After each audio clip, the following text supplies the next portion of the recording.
Mathematics 9th class की book में से जो यूनिट नंबर 1 है उसका एक इंतहाई अहम क्वेश्चन समझते हैं और ये वो क्वेश्चन है जो बोर्ड इम्तिहान में अक्सर पूछा भी जाता है। तो ये क्वेश्चन कुछ इस तरीके से है कि find the value of A B C and D which satisfy the matrix equation, कि आपने ए बी सी डी की वैल्यू फाइंड करनी है और जो मैट्रिक्स इक्वेशंस को क्या करे, सेटिस्फाई भी करे। और आपको क्वेश्चन में दो मैट्रिक्स गिवन है और साथ उन्होंने बताया ये दोनों मैट्रिक्स क्या हैं, इक्वल हैं। तो इस क्वेश्चन को किस तरीके से सॉल्व करेंगे और किस तरह हम ए बी सी डी की वैल्यू फाइंड करेंगे, तो सबसे पहले आपने इसको एक दफ़ा दोबारा लिख लेना है और उसके बाद फिर आपने क्या करना है, कंपेयर करके इक्वेशंस बनानी है। मसलन ये लिखा है ए प्लस सी, तो ये किसके बराबर होगा, ये बराबर होगा 0 के, क्योंकि लेफ़्ट साइड के ऊपर a प्लस सी लिखा है और इस मैट्रिक्स में लेफ़्ट साइड के ऊपर 0 लिखा हुआ है। तो इन दोनों को कंपेयर करके आपने एक इक्वेशन बना ली, a प्लस सी किसके बराबर है, 0 के बराबर है। फिर राइट साइड पर ऊपर क्या लिखा हुआ है, a प्लस 2b और इधर क्या लिखा है -7। तो इधर आप लिखें a प्लस 2b, ये किसके बराबर होगा जी, -7 के बराबर होगा। ये इस तरह हमने एक दूसरी इक्वेशन बना ली। अब लेफ़्ट साइड पर नीचे अगर हम देखें तो इस जगह पर लिखा हुआ है c-1 और इधर क्या लिखा हुआ है 3।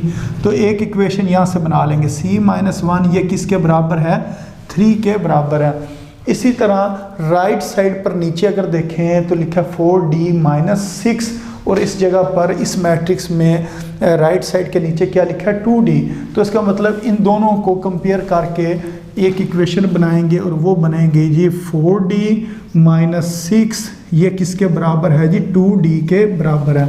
तो इस तरह ये हमने 4 इक्वेशंस बना ली हैं। अब हम a b c d की वैल्यू फाइंड करेंगे।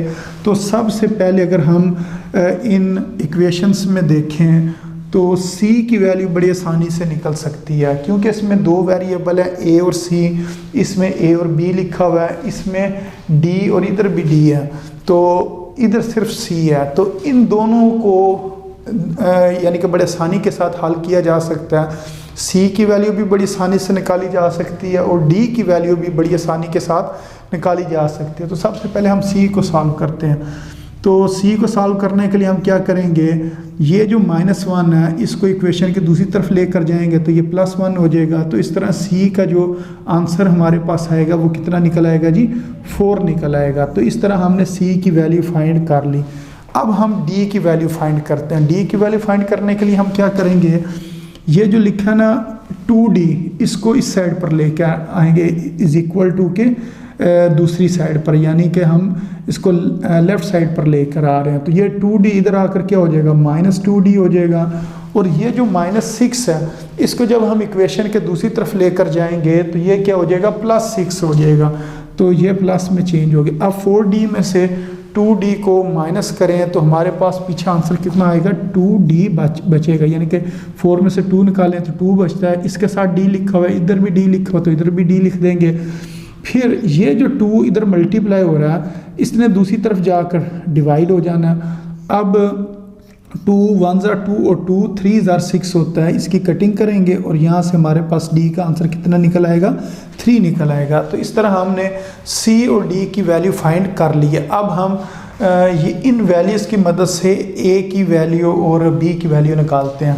मसलन इसके अंदर हम पुट कर देंगे, put the value of c, c की जो वैल्यू है उसको हम पुट करते हैं। तो c की क्या वैल्यू है, c बराबर है जी +4 के। तो इस जगह पर c की जगह पर 4 लिखा, ये किसके बराबर है जी, 0 के।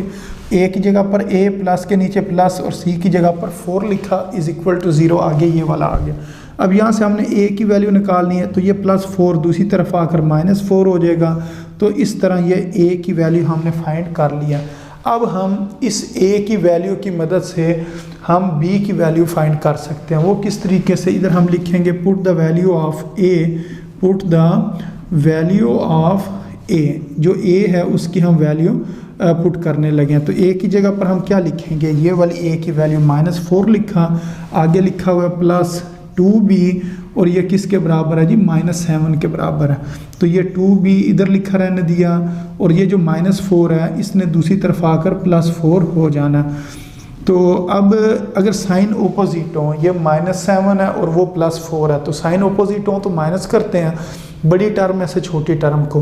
तो 7 में से 4 को जब माइनस करेंगे तो 3 आएगा, और इसके साथ जो साइन आएगा वो बड़ी टर्म का आएगा। तो इन दोनों में जो बड़ी टर्म है वो 7 है, और 7 का साइन क्या माइनस है, तो इस वजह से इस जगह पर क्या आ जाएगा, माइनस आ जाएगा।